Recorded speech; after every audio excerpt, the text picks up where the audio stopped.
Welcome to Truth for Life. Today, Alistair Begg continues a study about ordinary men and women found in the Bible, people through whom God accomplished extraordinary things. Our subject today is a man whose commitment and integrity landed him in a den full of lions. Alistair Begg calls the message 5 Words on Daniel. We're in Daniel chapter 6.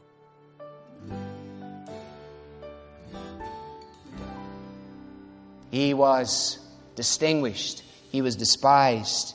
He was disciplined. Actually, this characteristic of Daniel's life was the foundation of their plot. They knew that they could count on one thing in Daniel, and that is that he would be absolutely consistent. Some of our Christian lives are like human cannonballs, a great surge of energy. We come flying out the end of the thing and fall in a net and lie there for days on end.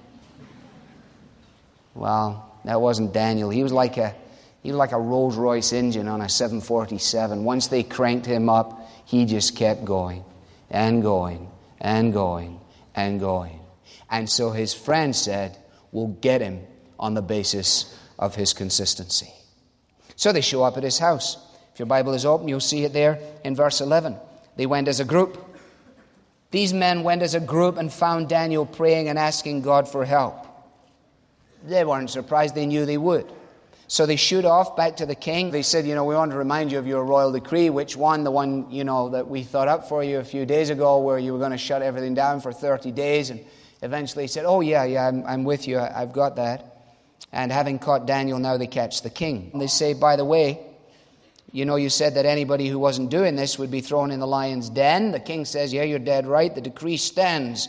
You can imagine him just kind of waking up to it, in accordance with the laws of the Medes and the Persians, which cannot be repealed. Then they said to the king, hey, Daniel, who's one of the exiles from Judah, pays no attention to you, O king, or to the decree. In fact, he still prays 3 times a day. He's not paying attention to you. That wasn't true. I wonder if any of us have the impression that Daniel's activity in prayer was some kind of reactionism to the king's edict. In other words, he became a sort of political insurrectionist as a result of what had suddenly come down from the equivalent of Washington, D.C. Was it a display of defiance? After all, it would be one thing for him to pray briefly, to pray quietly, but with the windows open and 3 times a day. That's something special, don't you think? Well, actually, that perception is absolutely false. And most of the little books, the little Bible books with a picture of Daniel praying, are completely bogus, if you'll pardon me. Because most of them, at least the ones that I had as a wee boy, had him praying in front of a big picture window. Like it was the end of the high street and everybody was going up and down, and Daniel was kind of like doing his thing for all the public as they passed by. No. The history and architecture of the time points to the fact that Daniel's house would have been as other houses. And the windows were not at ground level. The windows were up high. And not only were they up high, but they were small. And the reason they were small and up high was to protect from the heat and from the robbers. Therefore, the picture is not so much of Daniel posturing in public as it is of the evil hearts of these characters who invade his legitimate privacy and prize him out of his routine activity. You notice very carefully that for Daniel, when the crisis hit, it did not create his disciplined lifestyle. It revealed it. When crisis hits a marriage, it reveals the strength of the marriage. Or otherwise, when crisis hits a school, it reveals the character and caliber of the leadership of the school or the student body, whatever it might be. It reveals what is there. Oh, yes, it has an impact. Yes, it does create certain things. But the first thing it does is it shows up what's there. And when the crisis hit, it showed up where Daniel was. He had made prayer such a habit in his life that probably the very momentum of the custom of praying itself would have been enough for him to stay faithful with or without a sense of inspiration. You understand what I'm saying? that he was so committed to praying disciplined prayer in this way that he prayed whether he felt like it or whether he didn't feel like it. See, most of us begin our plans on the basis of a feeling in our tummy, you know. Well, I really feel I ought to do this. And we do it as long as we feel we ought to do it. And then when we don't feel we ought to do it, we close it down for a while. That has nothing to do with discipline.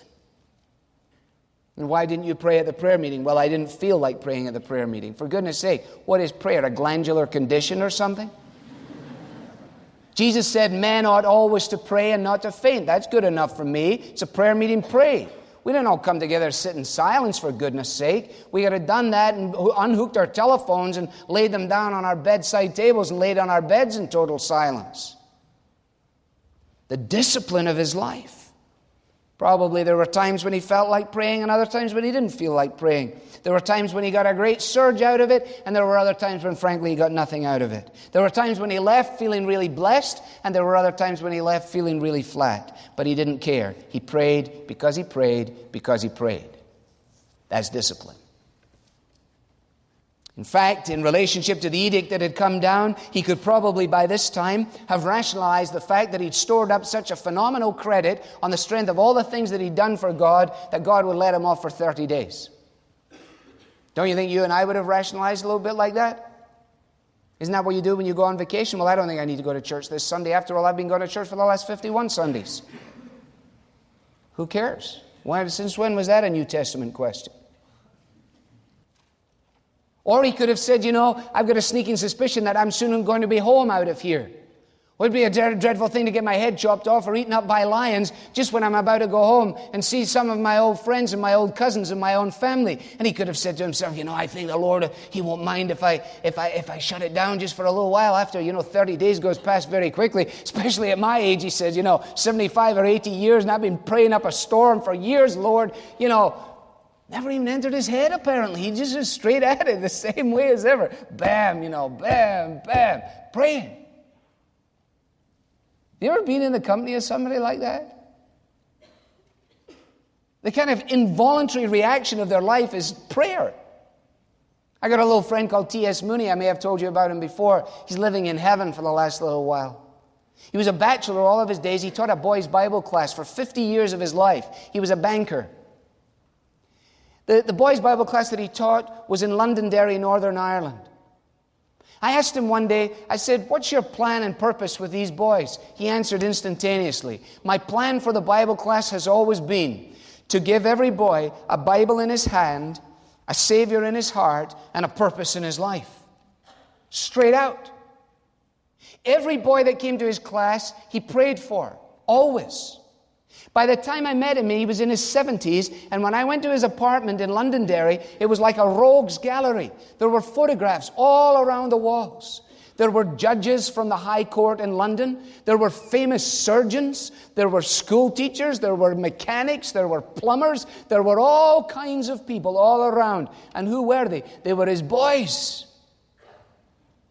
And I counted it an amazing thing as an apostle, one untimely born, to be added to the list and to get my face in the rogues gallery. And he used to write to me and say, I remember you daily at the best place. And I believed him. I met a young man the other day. He said to me, I pray for you every Tuesday. And I believed him. Whose ministry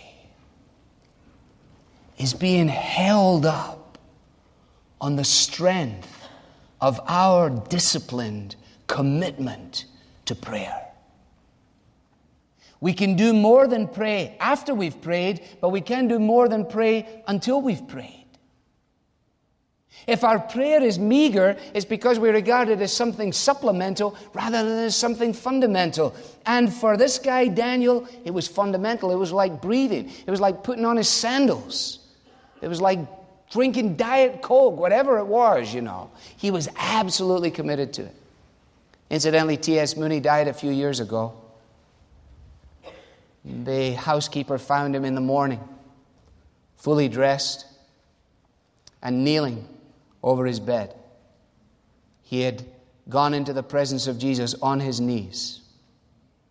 She called for 2 young men, one a headmaster, another young man who had grown up through his Bible class, and they came to the house, and they lifted T.S. Mooney's body off the floor, and as they prized him back from the bed, they pulled up the little black book that he used to keep alongside his Bible that was wrapped in a rubber band, and they looked down to find their names amongst the list of many names. It was morning. It was time to pray, and he was praying. Loved ones, the door is wide open for that kind of consistent commitment. If you are prepared as a young man or a young woman tonight to say, wherever he takes me, whatever I do, whatever I'm going to become, I know I can be that. And so it was that Daniel displayed his discipline in his prayer. Now there's 2 words left, you know that. So let me just give you the 2 remaining words. The first was he was distinguished by his quality and his integrity. The second word was that he was despised. The third word, which I've just dealt with, I've forgotten. And the fourth word, what was it? Discipline. And the fourth word was he was dumped. That's why you should never feel bad if you've forgotten, you know. I fall asleep reading my notes on Saturday evenings. And so I'm never surprised when people fall asleep listening to my notes on Sunday mornings. The fourth word is he was dumped. Dumped. Okay? Verse 16. So the king gave the order, they brought Daniel and they threw him in the lion's den. The king was trapped by his own poor piece of legislation.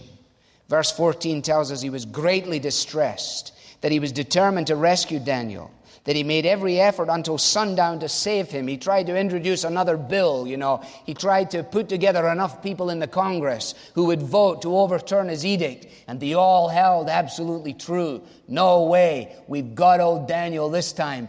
Daniel's going down. Bye-bye, Daniel. We are going to dump him once and for all.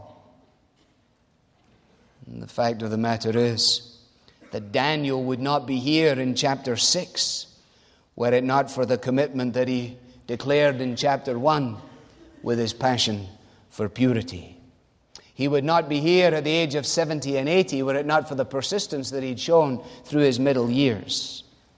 Daniel's life was, in the phrase I used the other evening, a long obedience in the same direction, and so he was dumped. Verse 16 actually says that they threw him into the lion's den. The architecture of the time and a little bit of historical and archaeological research reveals that in these kind of structures there was a ramp for the animals and a hole for the victim. It causes me to say that every putrefying culture will take more concern of its animals than it will of its human beings. And we are living in such a culture. The decision from a human perspective in dumping him was irreversible. A stone was brought, placed over the mouth of the den. The king sealed it with his own signet ring and the rings of his nobles so that Daniel's situation might not be changed. In other words, it was a joint deal. They wanted to make sure the king didn't bail out, and he was stuck with the fact that they were determined not to. And the evening passes with nobody eating. Verse 18. The king returned to his palace and spent the night without eating and without entertainment being brought to him, and he could not sleep. He wasn't eating. The lions weren't eating. Daniel wasn't eating. Nobody was eating. And as soon as dawn came, at the first light of dawn, you can imagine him just waiting, pulling the blinds and going, I got to get down there. The king got up and hurried to the lion's den. And when he came near the den, he called to Daniel in an anguished voice, because he didn't know what he was going to find. Brings me to my last word. Daniel was delivered. Calls out in a strangulated voice. Can you imagine him shouting? Because he doesn't expect he's getting any answer, right? Daniel! That's not strangulated enough. I'm not going to mimic it. He shouts into the darkness. And you imagine Daniel going, yeah?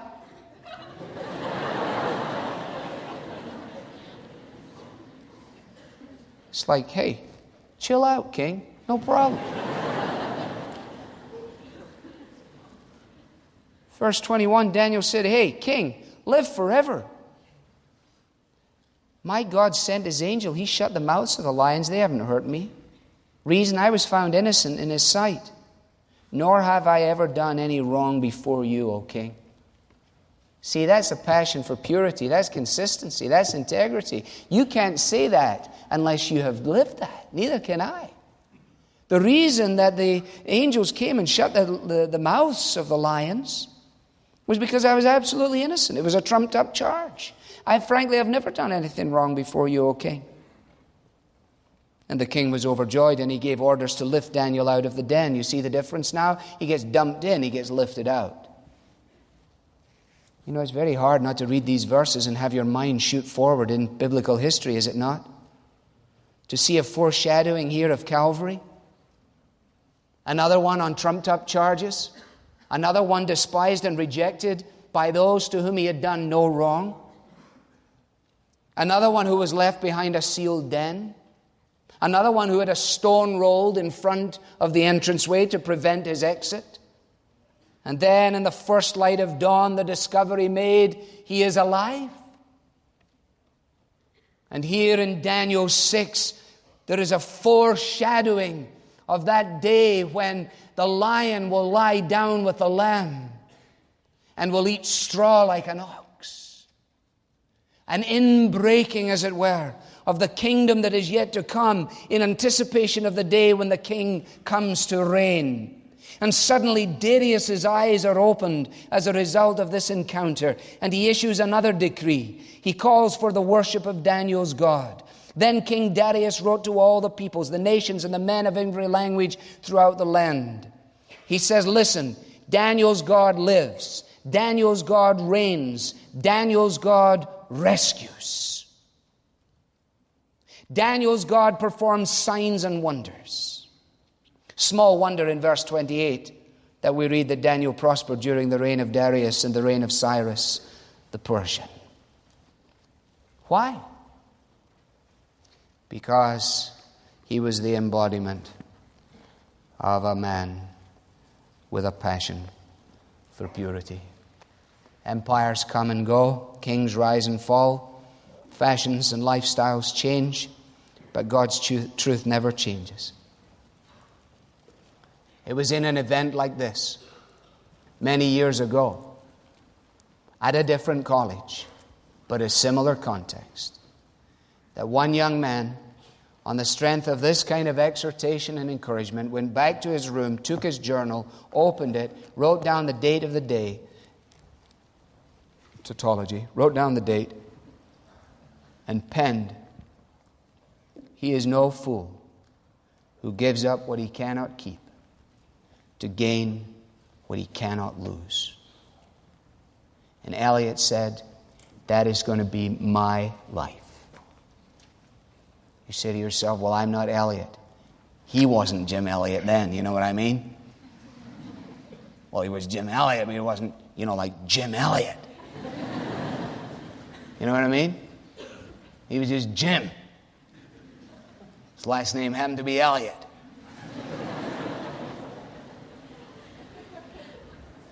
And now we know him because in the privacy of his life, he made this kind of commitment. I want to encourage you, young folks, tonight to make sure, like in cross-country running, don't get with a crowd that hangs around at the back. And there will be a crowd like that. There is in every school.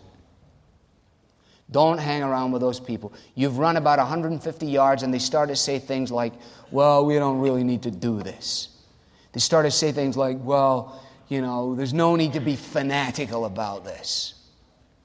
And eventually they just get further and further and further behind. And then they criticize the people who are running hard out in front. Look at him. Look at her. Who does she think she is? Let me tell you something. Run out and run hard. Oh, you say, but I'm not much. I'm just me. No one knows. Listen, God knows. Canon Farrer, in an earlier generation, wrote these words in his journal. I am only one, but I am one. I cannot do everything, but I can do something. And what I can do, I ought to do. And what I ought to do, by the grace of God, I will do. If this was Scotland, we would finish with the chorus. But I've looked in your book and it's not there. This is how it goes. Dare to be a Daniel. Dare to stand alone. Dare to have a purpose firm. And dare to make it known. And for you ladies, let's just change it ever so slightly. Dare to be a Danielle.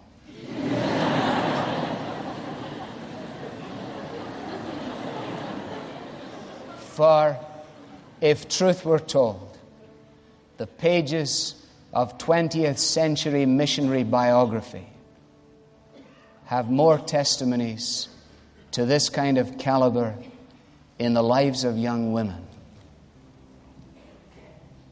than ever in the lives of young men. So although he was a Daniel, why don't you then be a Danielle?